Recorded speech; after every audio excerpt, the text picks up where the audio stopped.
Genial. Vamos a hablar entonces de cómo crear experiencias memorables en nuestros clientes. ¿Y por qué es importante esto de crear experiencias memorables en nuestros clientes? Simplemente porque si nosotros logramos que nuestros clientes tengan una experiencia de compra, ya sea que tengamos un producto o un servicio, que sea memorable, es decir, que se lo lleven de por vida, ¿sí? Que lo recuerden, por ser bueno o por ser malo. En este caso, vamos a apuntar y enfocarnos en los recuerdos buenos. ¿Por qué es tan importante que nuestros clientes nos recuerden de manera positiva? Bueno, porque eso va a hacer que ellos cuenten cómo ha sido y cuál ha sido su experiencia de compra, ya sea que tengamos un producto o un servicio, ¿sí? Y entonces eso se lo van a contar a sus amigos, y entonces eso va a ir de boca en boca, y esto va a hacer que nos diferencie del resto de las personas, ¿sí? Y ahora van a ver un montón de ejemplos de empresas y de servicios que han logrado diferenciarse de su competencia simplemente creando experiencias memorables para sus clientes, ¿sí? Y todos tenemos momentos decisivos en nuestras vidas, ¿sí? Esto es una realidad. Todos tenemos momentos decisivos en nuestras vidas. Todos tenemos experiencias significativas que se destacan en nuestra memoria. Y fíjense que muchos de ellos suceden en realidad por azar, ¿sí? Por ejemplo, no sé, el encuentro con alguien que luego se convierte en el amor de nuestra vida, o un nuevo maestro que puede ser que haya descubierto un talento que nosotros no sabíamos que teníamos, ¿sí? Una pérdida repentina que altera el rumbo de nuestra vida, el momento en el que hiciste clic, ese momento de ajá, de descubrimiento, ¿no? Ese momento en que te diste cuenta, por ejemplo, que no querés pasar ni un día más en tu trabajo, ¿no? Pasa esto.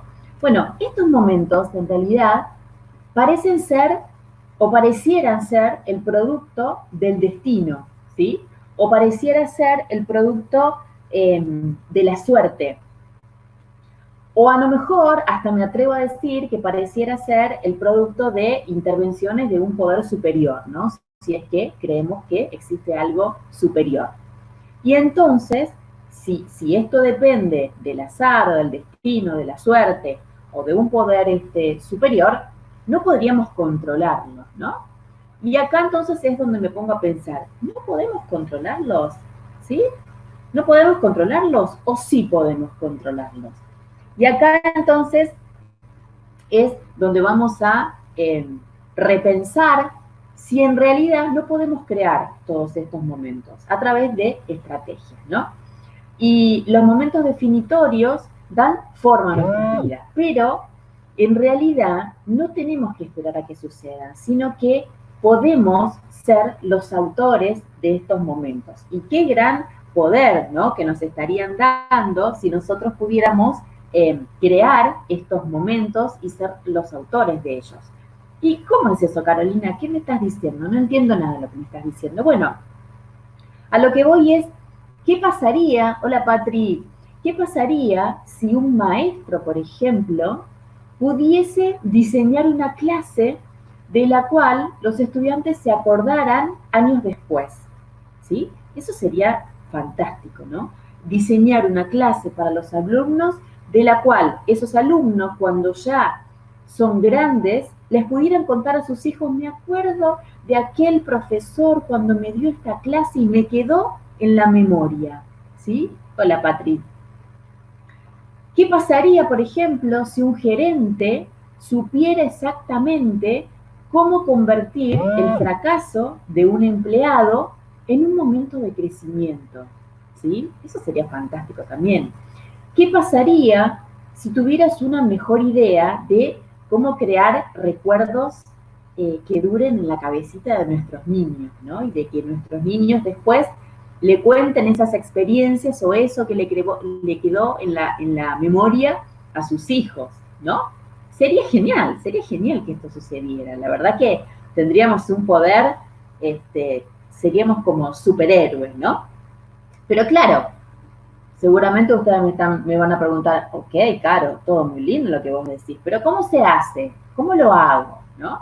Bueno, primero lo que tenemos que hacer es identificar qué tienen en común, es decir, qué patrones, qué elementos hacen que una experiencia particular sea memorable y sea significativa, ¿sí?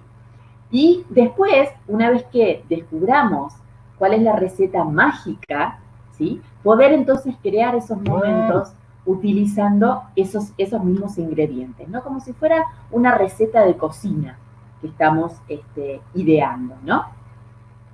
¿Y por qué querría crearlo? Seguro te estás preguntando, ¿no? ¿Por qué querría yo crear estos momentos memorables para mis clientes? Bueno, una de las claves sería para enriquecer tu vida, ¿sí? Para conectarte con otras personas, para mejorar la experiencia de tus clientes, para mejorar la experiencia de tus pacientes, si por ejemplo estás en el sector salud, ¿sí?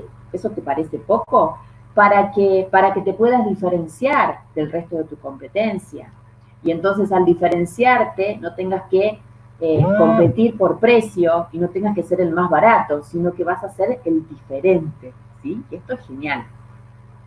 Entonces, y fíjate cómo nuestras vidas en realidad se miden en momentos, ¿sí? Y los momentos decisivos son los momentos que perduran en nuestros recuerdos. Entonces, muy bien, vamos a ello.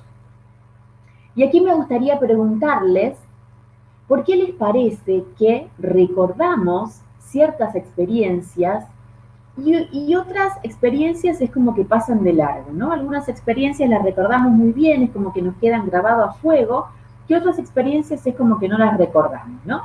Y entonces vamos a imaginar, porque de eso se trata también, de que pongamos a funcionar esta pelota que llevamos pegada, que llamamos cerebro. Entonces vamos a imaginar que llevamos a nuestra familia a Disney, ¿no? Seguramente algunos de ustedes ya ha ido a Disney, y yo les envío un WhatsApp a cada hora pidiéndole que califiquen su experiencia en ese momento del 1 al 10, donde el número 1 va a ser una calificación que es pésima y el número 10 va a ser una calificación que es excelente, ¿sí? Entonces, el registro de tu día, por ejemplo, podría ser algo así. 9 a.m., bueno, bajé con mis hijos a desayunar en el hotel. Esta calificación o este momento tuvo como puntos 6 puntos, ¿sí? A este momento lo califiqué con 6 puntos. 10 a.m., estamos caminando por el parque y así de la nada ya se nos presentó el primer desfile. Este momento lo podemos calificar con un 5, por ejemplo, ¿sí? 11 a.m., podemos decir, sentimos una oleada de dopamina después de subir a la montaña rusa, ¿sí? Los niños quieren volver a subir, mis hijos quieren volver a subir a la montaña rusa y a mí el mundo no para de darme vuelta, ¿no? Estaré borracha, tengo como una sensación de estar borracha, no para de darme vuelta porque acabo de bajar de la montaña rusa. Y esta valoración a lo mejor le podemos poner un 10, ¿sí? Al mediodía, bueno, disfrutamos de una carísima comida en el parque. La realidad es que si sabíamos que era tan costosa, nos íbamos a traer los sanduchitos que nos sobraron del desayuno del hotel, ¿sí? Aquí podríamos valorar esta experiencia con un 7. 1 p.m., hace 45 minutos que estamos en la cola para entrar al simulador espacial, mientras hace 96 grados a la sombra. Esta calificación podemos ponerle un 3, ¿no? 2 p.m. y cuando ya nos vamos del parque, compramos finalmente los sombreros con orejas de ratón al salir del parque. Mis hijos se veían tan lindos y se veían felices, contentísimos con sus sombreros con orejas de ratón. Esta puntuación o este momento lo calificamos con un 10. Entonces, fíjate que si nosotros promediamos tu día, quizás si nosotros sumamos este puntaje nos va a dar aproximadamente un 6.5 de puntaje, ¿no? Como resumen de todo el día. Y entonces, bueno, vamos a decir que en realidad fue un buen día. Ahora, Supongamos que te envío un WhatsApp una semana más tarde pidiéndote que califiques la experiencia general en Disney. Y bueno, acá se supone que tendrías que decirme 6.5. Sin embargo, fíjate que me decís que fue un 9. ¿Y por qué te parece que me decís que fue un 9?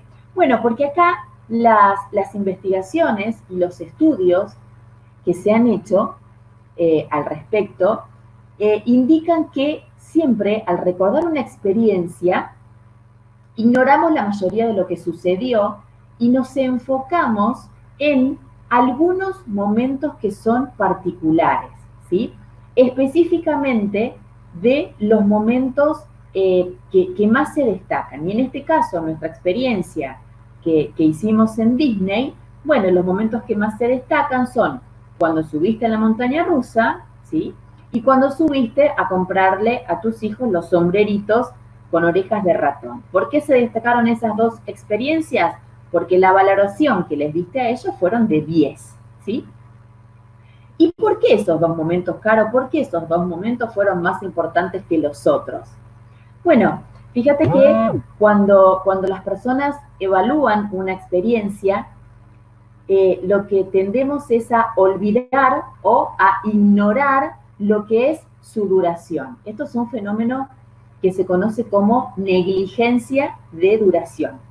Y en cambio, parece que calificamos la experiencia basado en estos dos momentos claves, en el mejor momento o en el peor momento, conocido como lo que es el pico, que sería cuando te subiste a la montaña rusa, y el final, que sería cuando te fuiste y saliste del parque y le compraste los sombreritos con oreja de ratón a tus hijos, ¿no? A ese momento los psicólogos lo llaman el pico final. Y esta investigación entonces explica por qué al reflexionar sobre su experiencia, sobre tu experiencia en Disney, vas a recordar la montaña rusa como si fuera el pico de tu experiencia, ¿sí? Y las orejas de ratón, los sombreritos con orejas de ratón para tus hijos, lo vas a recordar como si fuera el final, ¿no? Y todo lo que está en el medio, ¿qué pasa con lo que está en el medio? Tiende a desvanecerse, tiende a desaparecer. Y entonces, como resultado, tu recuerdo del día es mucho más favorable que las calificaciones hora por hora que hiciste.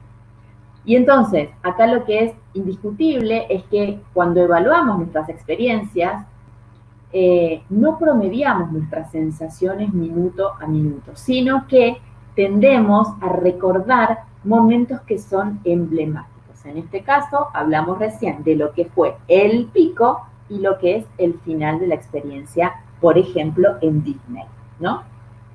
Y fíjate y estate atento que acá vamos a empezar a ver ejemplos concretos de cómo las empresas han podido aprovechar estos momentos de las personas, ¿no? Hay un hotel en Disney que es el Magic Castle Hotel, el Castillo Mágico, que es uno de los 3 hoteles mejor calificados en Los Ángeles. Y este hotel le ganó a su competencia, que es el Four Seasons en Beverly Hills y el Ritz-Carlton en Los Ángeles. Y las opiniones que tiene este castillo mágico en TripAdvisor son impresionantes.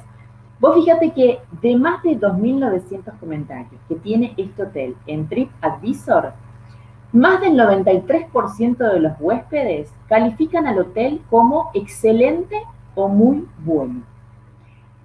Y yo me puse a investigar, ¿no? El porqué de esta calificación y en realidad noté que había algo extraño en la clasificación de este hotel. Y entonces me puse a ver, lógicamente, las instalaciones del hotel. Y si te pones a ver las instalaciones y las fotos del hotel, en realidad nunca lo calificarías como uno de los mejores hoteles en Los Ángeles. Jamás lo calificaría de esa manera. ¿Por qué? Porque las habitaciones son antiguas, porque los muebles son sobrios y porque la mayoría de las paredes están desnudas, digamos, están peladas y tampoco tienen un estilo minimalista.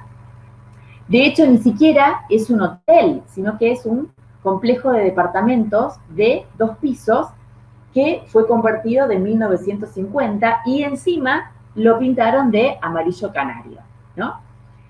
Incluso el precio es comparable al del Hilton o al del Marriott. Y entonces yo me preguntaba cómo podría ser uno de los mejores hoteles de Los Ángeles, ¿no? ¿Cómo las personas calificaron a este hotel como uno de los mejores hoteles de Los Ángeles? ¿Y saben cuál fue el secreto? ¿Saben lo que descubrí? Que al lado de la piscina del hotel había un teléfono rojo, cereza, ¿no? Un teléfono rojo colocado sobre la pared, que al levantarlo del otro lado te atiende una persona y te dice que es la línea directa de tragos, ¿no? Que vos podés pedir tu trago, la persona que está del otro lado del teléfono te toma tu orden y en minutos aparece un tipo, ¿sí? Con guantes blancos, con smoking, y que te entrega un daiquiri de lo que quieras, un daiquiri de frutilla, un mojito, lo que quieras, el trago que vos quieras, y te lo entrega en la piscina, te lo entrega en una bandeja de plata, y por supuesto todo esto es gratuito, está incluido dentro del servicio del hotel. Y atención, porque este hotel no es un resort, ni mucho menos es ni es un todo incluido, ¿sí? Y después, en ese mismo teléfono, puedes pedir el menú snack o las golosinas, ¿no? Y esto es ideal si, obviamente, si estás en Disney, viajas con niños. Y también hay un menú de juegos de mesa y un menú de libros, de diarios y de revistas, y todo prestado, ¿no? De forma gratuita. Y también hay un servicio de carga ilimitada de ropa para lavar, ¿sí? Vos podés llevar tu ropa a lavar, que te devuelven en el día, ¿sí? Al finalizar el día, que te la devuelven lavadita con las bolsas y con el packaging del hotel, y un olorcito a lavanda que mejor que si la lavaras en tu casa. Y 3 veces por semana, los magos, hay magos que realizan trucos en el desayuno de este hotel, ¿no? Y entonces los comentarios de los huéspedes del castillo mágico, de este hotel que se llama Castillo Mágico, son, claro, son entusiastas, son fantásticos. Y lo que descubrieron los dueños de este hotel es que ellos podían compensar de alguna forma que las habitaciones sean antiguas o que la piscina sea chica, si le podían ofrecer a sus clientes experiencias que nunca se olvidarían en su vida. Y entonces descubrieron que los clientes perdonan en realidad todo eso a cambio de qué? A cambio de que les hagan vivir momentos que son mágicos. O sea, hicieron un descubrimiento que realmente fue fantástico. Y entonces, cuando seguramente si estás en ese hotel, si estuviste en ese hotel, le cuentes a tus amigos que estuviste en el castillo mágico, no le vas a decir que las habitaciones eran antiguas, que la piscina era chica, sino que le vas a contar que había un teléfono rojo, que pedía lo que querías, que en ese teléfono rojo pedías lo que querías, y que un tipo vestido de smoking, con guantes blancos, te traía sin tener que pagar nada, todo tipo de golosinas, tragos y demás.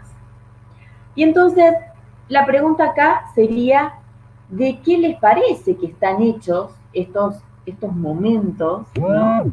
Y cómo podríamos crear más de estos momentos y cómo podríamos modelar y hasta incluso copiar ideas para nuestros servicios y para nuestros productos, ¿no? Y en la investigación que hice, encontré que los momentos que son definitorios se crean a partir de uno o más de los siguientes 4 elementos. Y atención que son 4 elementos que siempre suelen estar presentes en los momentos que uno crea con la experiencia que le ofrecemos a nuestro cliente, ¿no? Uno de esos elementos que tiene que estar presente es el momento de la elevación, es decir, los momentos definitorios se elevan por encima de lo cotidiano, te sacan de la rutina, ¿sí? Te sorprenden, ¿sí? Son extraordinarios. Fíjate que no solo provocan una felicidad transitoria, como podría ser no sé, reírse de la broma de un amigo, sino que vos no los estás esperando, porque te sorprenden, porque estás esperando una cosa y te sorprendieron con otra. Entonces, ese es el momento que la gente califica como de pico, ¿sí? Como de elevación. El otro momento que también tiene que estar presente es el momento de insight. Los insight son estos momentos que tenemos de ajá, son estos momentos de revelación, de descubrimiento, son estos momentos de eureka, eureka, descubrí algo, ¿no? Entonces, en unos segundos o en unos minutos quizás nos damos cuenta de algo que podría influir en nuestras vidas durante décadas. Por ejemplo, pensar, ahora es el momento de comenzar este negocio. O bien podríamos pensar, esta es la persona con la que me voy a casar, en el caso de que hayas tenido algún encuentro al azar con alguna persona. O si estuviste en este hotel, podrías pensar, yo también podría hacer lo mismo, podría copiar y recrear el modelo en mi hotel o en mi restaurante o en mi, o lo que sea, o en mi tienda de ropa, ¿sí? De hecho, a mí también se me dispararon muchas ideas en este sentido, ¿no? Y aunque estos momentos de revelación a menudo parecen como si fueran así al azar, o parecen fortuitos, o parecen como por obra de un destino superior, como decíamos al comenzar esta transmisión, la realidad es que podemos crearlos, ¿no?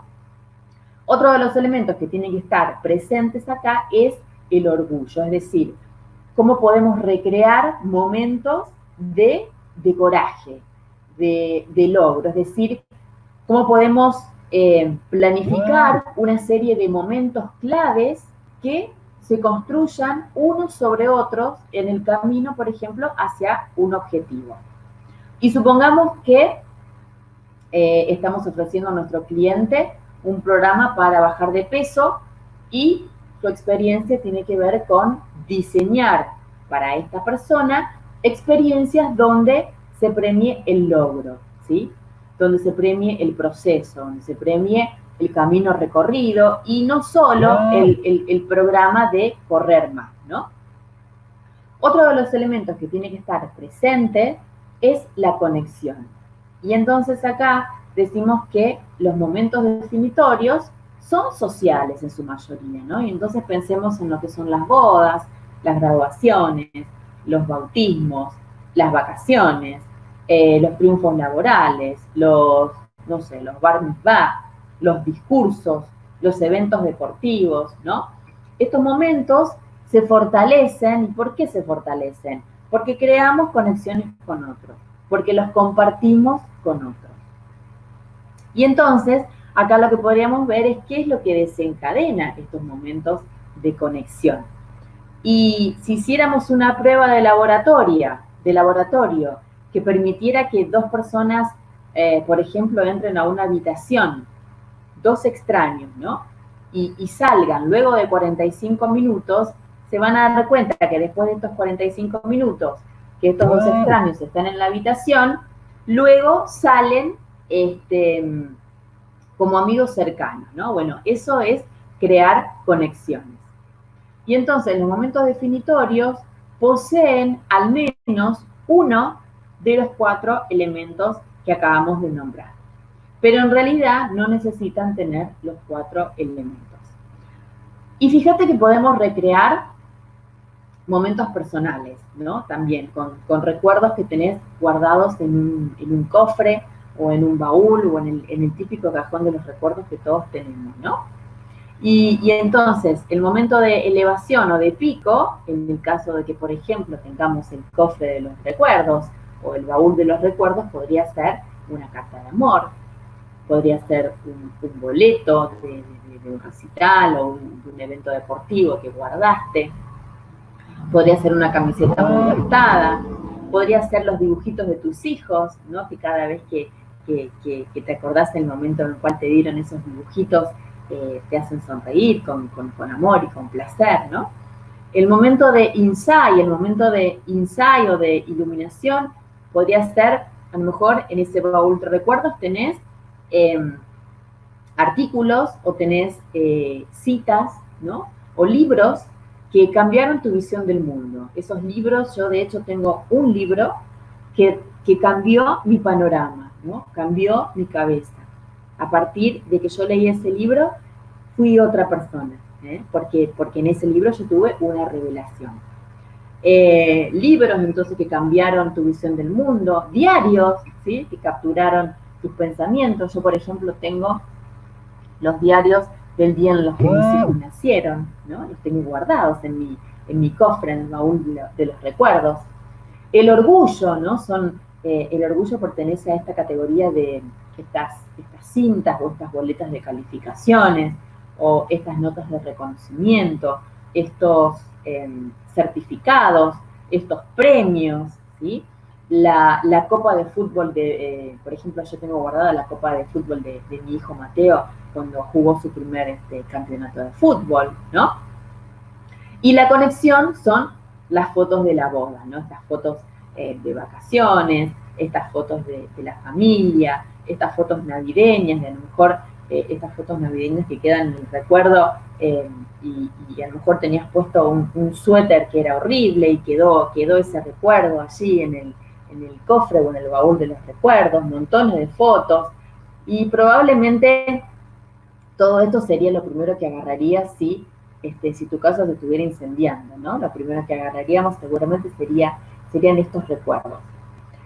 Entonces, todos estos elementos que estamos protegiendo son en esencia las reliquias de los momentos que son decisivos en nuestra vida. Entonces, si nosotros como productores o personas que ofrecemos productos o servicios pudiéramos acompañar a nuestros clientes en sus momentos decisivos, claramente nos diferenciaríamos de la competencia, ¿sí?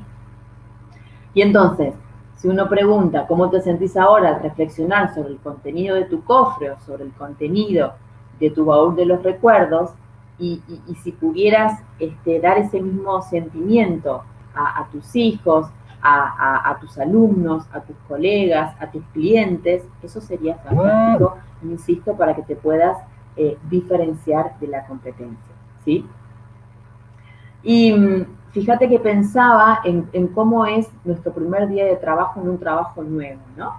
Y pensaba preguntarte cómo fue tu primer día en tu trabajo actual o en tu trabajo más reciente.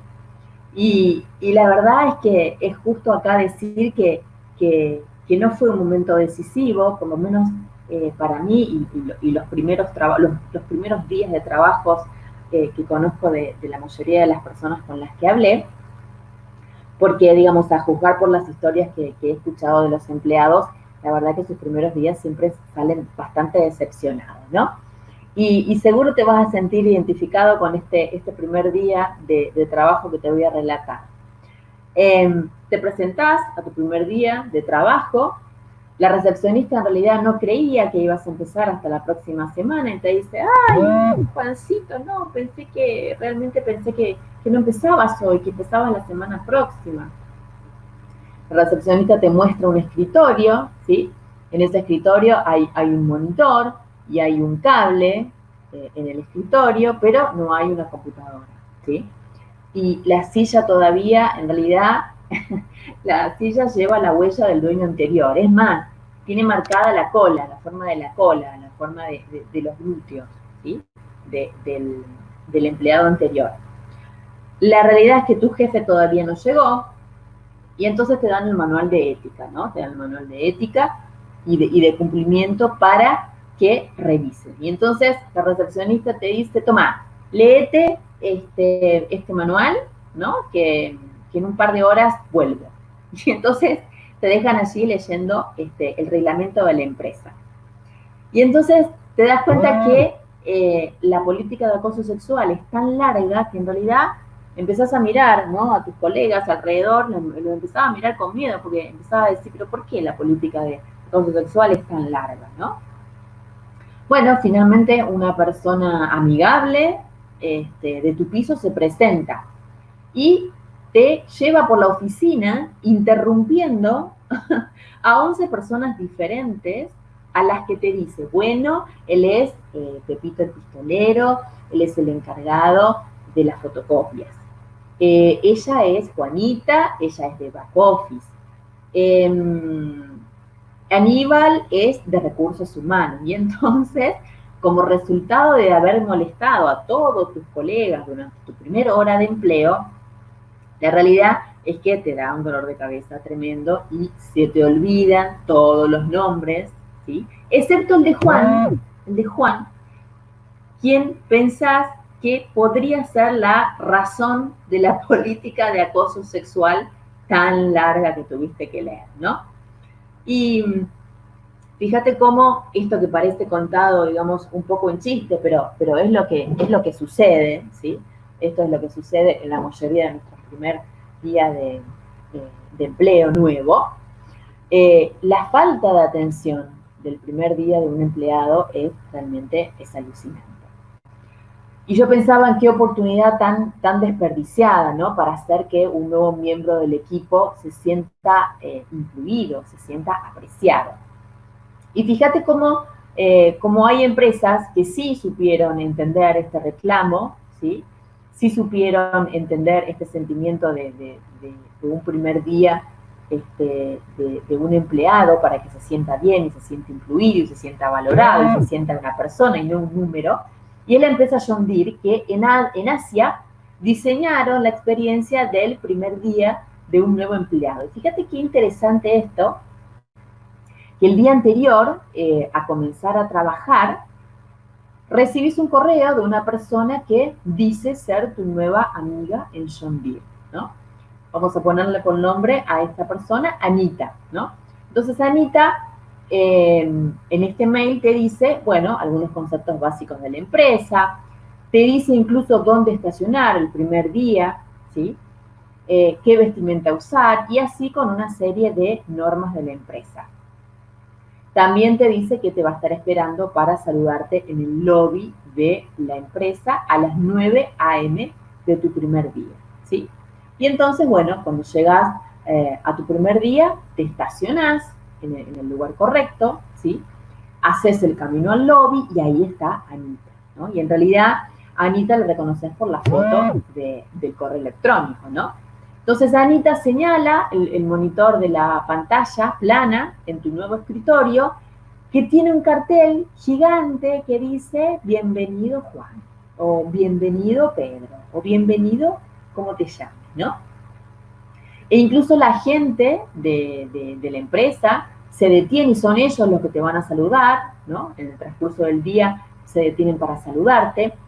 Y a medida que te instalás en tu oficina, te instalás en tu escritorio, te instalás con tu computadora, ves en la imagen de fondo de la pantalla de tu compu una foto genial, una foto magnífica del equipo de John Deere en una granja con una puesta de sol espectacular y con un cartelito que dice bienvenido al trabajo más importante de tu vida, ¿no? Y te das cuenta de que en realidad ya recibiste tu segundo correo electrónico, ¿no? Y entonces, bueno, querés ver quién te escribió ya tu segundo correo electrónico. Y resulta que este segundo correo es de Sam Allen, nada más y nada menos que el CEO de John Deere. Y entonces en un video corto donde habla un poco sobre la misión de la compañía, cierra diciendo, disfruta el resto de tu primer día y espero que disfrutes de una carrera larga, exitosa y satisfactoria como parte del equipo de John Deere. Entonces, yo cuando descubrí esta forma de trabajar en algunas empresas, ¿no? Y también veía que, y no solo eso, me olvidaba, no solo eso, también te diste cuenta que había un regalo en tu escritorio, ¿no? Y es un acero inoxidable, una réplica del arado autolimpiante original de John Deere, que fue creado en 1837. Y una tarjeta adjunta que explica por qué, en realidad, a los agricultores les encantó este regalo, ¿no?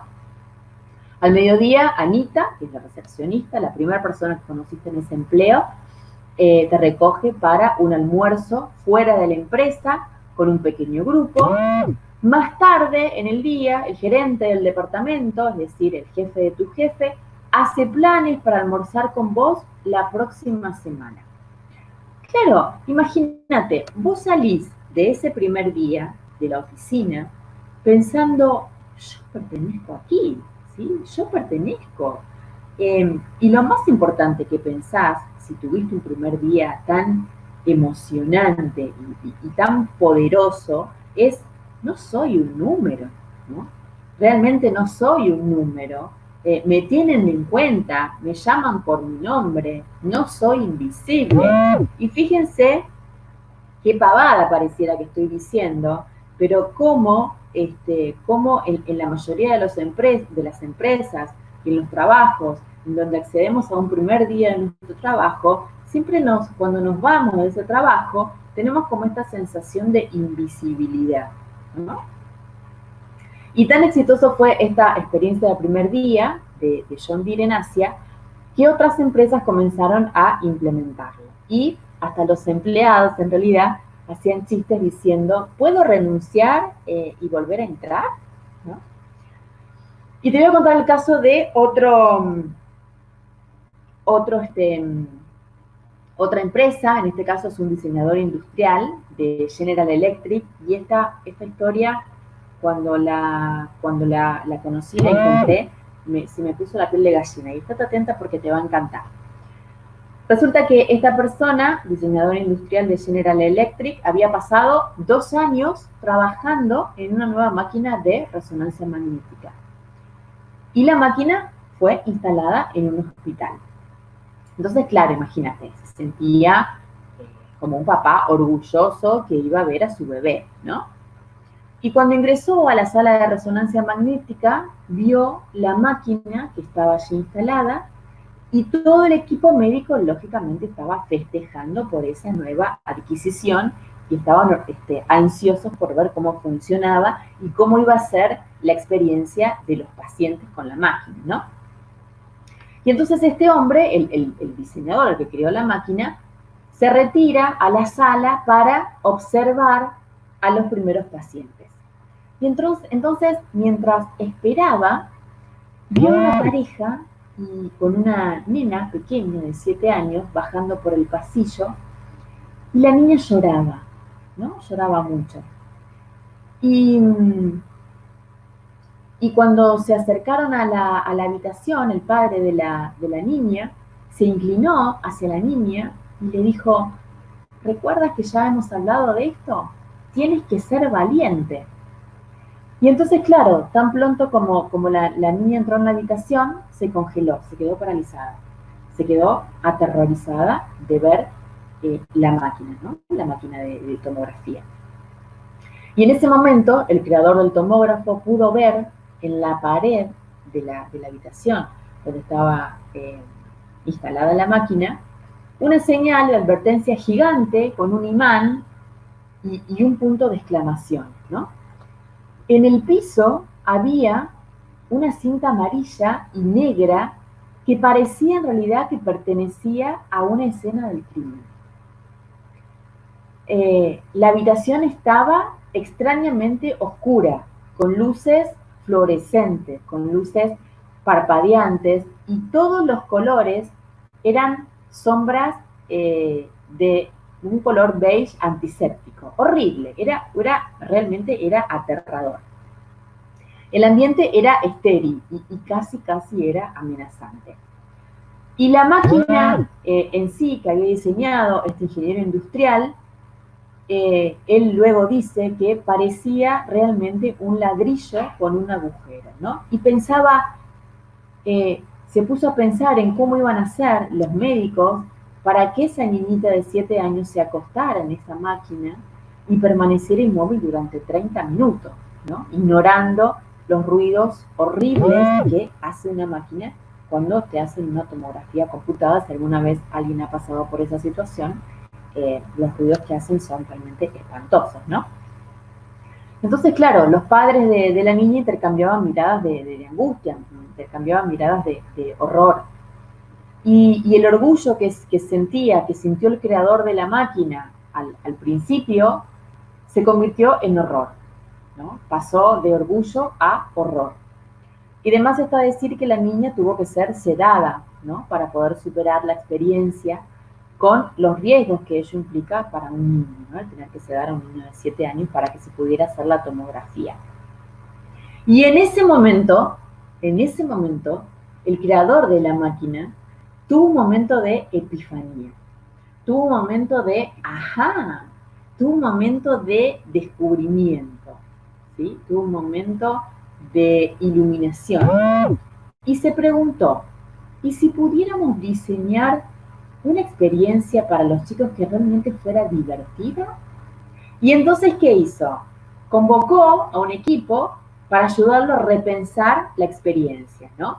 Entonces, se reunió con líderes de un museo infantil, se reunió con expertos en pensamiento de diseño de la Universidad de Stanford, profesores de jardines de infante, personal de atención médica que trabajaba con niños. Todo un equipo reunió especialistas en niños para repensar esa experiencia de niños que tuvieran que someterse a una tomografía computada. Y las conversaciones lo ayudaron a darse cuenta del poder de la imaginación de un niño, ¿no? Para poder transformar esa situación.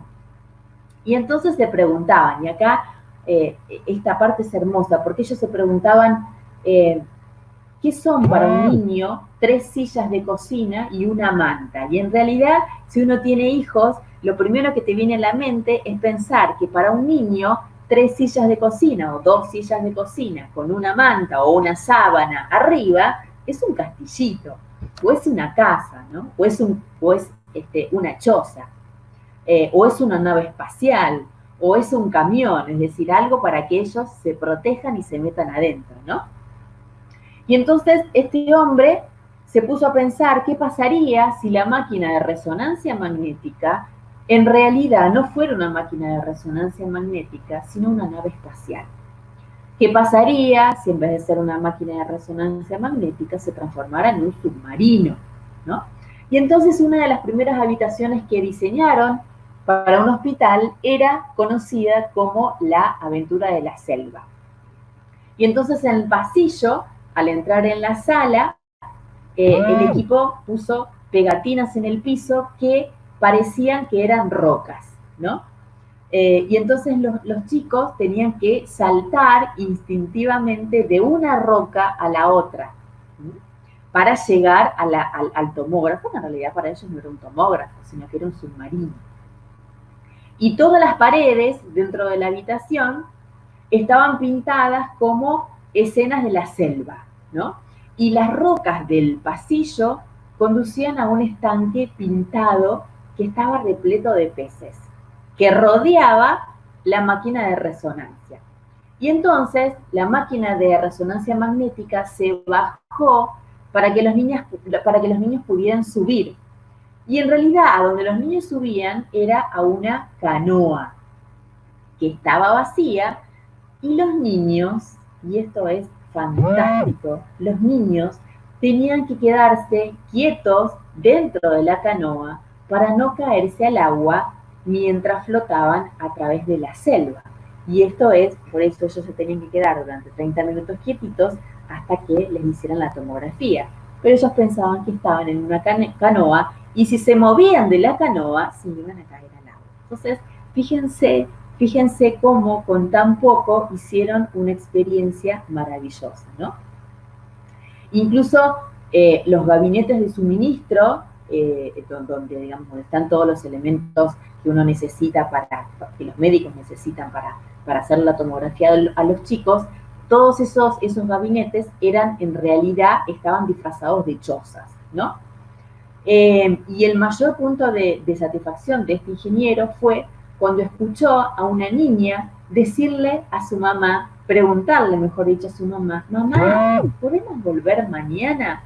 Y entonces allí se dio cuenta que había logrado transformar el terror en diversión, ¿no? Fíjense qué poderoso. Yo cuando di con esta historia, cuando conocí esta historia, realmente se me transformó, ¿no? El poder decir con tan poco y lo único que tenemos que hacer es empatizar, ¿no? Empatizar con nuestros clientes. Bueno, además está decir que este modelo de resonador se instaló en docenas de hospitales infantiles y los resultados fueron y son todavía espectaculares. Incluso se descubrió que el número de niños que necesitaban sedación se redujo del 80 a un 25%. Y el triunfo de este ingeniero industrial es una historia en realidad de diseño inteligente, es una historia de diseño empático, pero también fue una historia de pensar en momentos, porque él pensó en un momento para esta niña y para los padres también, que era un momento decisivo, pero era un momento en el cual a la niña le iban a hacer un estudio, ¿no? Entonces se dio cuenta que en realidad no era la máquina la que necesitaba más atención, sino la experiencia que proporcionaba la máquina, ¿no? Y en realidad uno, si se pone a pensar, esto se puede extender también a innumerables empresas, ¿no? De hecho, también todo lo que es la banca minorista, los bancos podrían aprovechar estos momentos de las personas para acompañar a las personas en estos momentos decisivos, ¿no? Pensaba también, y de hecho hay muchos ejemplos también de personas, por ejemplo, que mientras están pagando una hipoteca o un crédito en el banco, bueno, hay mucha gente que se queda, que pierden a su esposa, se quedan viudos, y entonces esto de tener que seguir pagando la hipoteca, entonces yo pensaba qué buena idea sería que los bancos pudieran perdonarle de alguna forma, ¿no? O postergarle para más adelante ese pago de hipoteca o de crédito para cuando la persona estuviera bien. Pensaba también en los momentos de nacimiento, ¿no? Los momentos en los que la familia se agranda, cómo los bancos también pueden estar presentes, pero se trata de poner a funcionar la cabeza, y no solo de poner a funcionar la cabeza y de tener creatividad, sino de fundamentalmente pensar en el otro y empatizar en el otro y en cómo podemos mejorar la experiencia de nuestros clientes, ¿no? Así que espero que les haya gustado. Estas son algunas de las cosas, algunas de las ideas, digamos, que algunas empresas eh, pudieron hacer y mejorar la experiencia de los clientes, pero hay un montón de experiencias. Incluso también había un hotel, ahí está la historia de un hotel en el cual una familia fue a pasar allí su estadía, y una niña pequeña de 7 años había llevado a su hotel, a su estadía, su osito de peluche, ¿no? Como todo niño lleva su osito de peluche. Lo que sucedió es que cuando la familia abandona el hotel, se siguen de viaje, lo que pasó es que la niña se olvidó el osito de peluche, ¿no? Entonces, imagínense lo que era para la niña el olvidarse de este osito de peluche. Los padres se comunican con el hotel, lógicamente, les dice que le van a enviar el osito de peluche de la niña, pero no se quedaron solo con eso, sino que fíjense lo que hicieron. Agarraron el osito de peluche, le sacaron fotos en todas las instalaciones del hotel, es decir, se podía ver, por ejemplo, al osito de peluche desayunando, después se lo podía ver al osito de peluche poniéndose la bata para irse a bañar en las habitaciones del hotel, luego se lo podía ver en el spa, en el sauna, con 2 pepinos acá, y mientras una persona le hacía masajes. Es decir, lo que hicieron fue que la niña, y se lo mandaron estas fotos, fue un videíto y fotos, esto se lo mandaron a la niña para que la niña se quedara tranquila de que el osito no estaba sola y de que no estaba solo, y de que en realidad el osito la estaba pasando fantásticamente bien hasta tanto se encontrara con la niña, ¿sí? Así que hay millones de historias en relación a esto. Solo se trata de insisto, en empatizar con nuestros clientes, de detectar las necesidades y de acompañar estos momentos que son decisivos, ¿sí? Así que espero les haya gustado este live. Así que muchas gracias por haber estado allí y nos vemos el próximo sábado o el próximo domingo. Ya voy a ver con algún otro tema. Nos vemos. Besitos. Chao, chao.